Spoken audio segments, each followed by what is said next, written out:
Italien Cegit.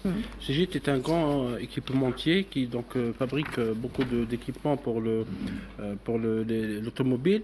Et pour rappeler une nouvelle, qu'en février 2025, la holding algérienne des spécialités chimiques ACS avait déjà signé un accord avec Cegit pour la fabrication de structures plastiques et en caoutchouc destinées aux constructeurs automobiles. Donc cet accord a été consolidé effectivement par Aram pour permettre donc cette production en Algérie de nouvelles pièces plastiques destinées à l'usine Fiat de Tafraoui, Oran, en partenariat donc avec l'entreprise nationale des plastiques et caoutchoucs ANPC, avec la filiale donc à travers sa filiale Ciplas. Donc comme disait tout à l'heure Badis, ça va consolider effectivement l'intégration économique, puisque c'est un ancrage local avec une sous-traitance internationale. Cet accord est très important parce que ça va booster la production de Fiat, donc de une usine de Tafraoui dans la région d'Oran.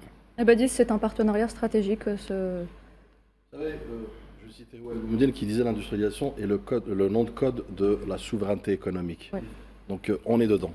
Donc on a effectivement non seulement une volonté de coproduction, volonté partagée de deux pays de coproduction, mais aussi de co-souveraineté, notamment de l'industrie, effectivement, dans laquelle il y a cette synergie, bien évidemment économique, mais aussi de transfert de savoir-faire. Ce que j'ai expliqué tout à l'heure, effectivement, pour ce projet de Fiat, qui est un projet quand même de grande envergure, qui va apporter effectivement en 2024, par exemple, plus de 50% notamment des pièces Fiat assemblées dans ces usines ont été produites localement. C'est peu dire, c'est qu'effectivement nous avons une marge de progression en matière de taux d'intégration phénoménale. Mais vous savez, taux d'intégration équivaut effectivement à l'industrie automobile et son essor in fine, puisque le président de la République ne veut plus d'usines d'assemblage ou d'usines de gonflage de pneus, mais plutôt d'une industrie intégrée notamment à part entière de bout en bout. Et je pense que ce type de coopération stratégique, surtout de vision, de projection, est bénéfique pour l'industrie algérienne au premier plan et l'industrie automobile dans un second plan, pour répondre d'abord à la demande locale, mais pourquoi pas aussi pour aller vers l'exportation, toute exportation, le Made in Algérie.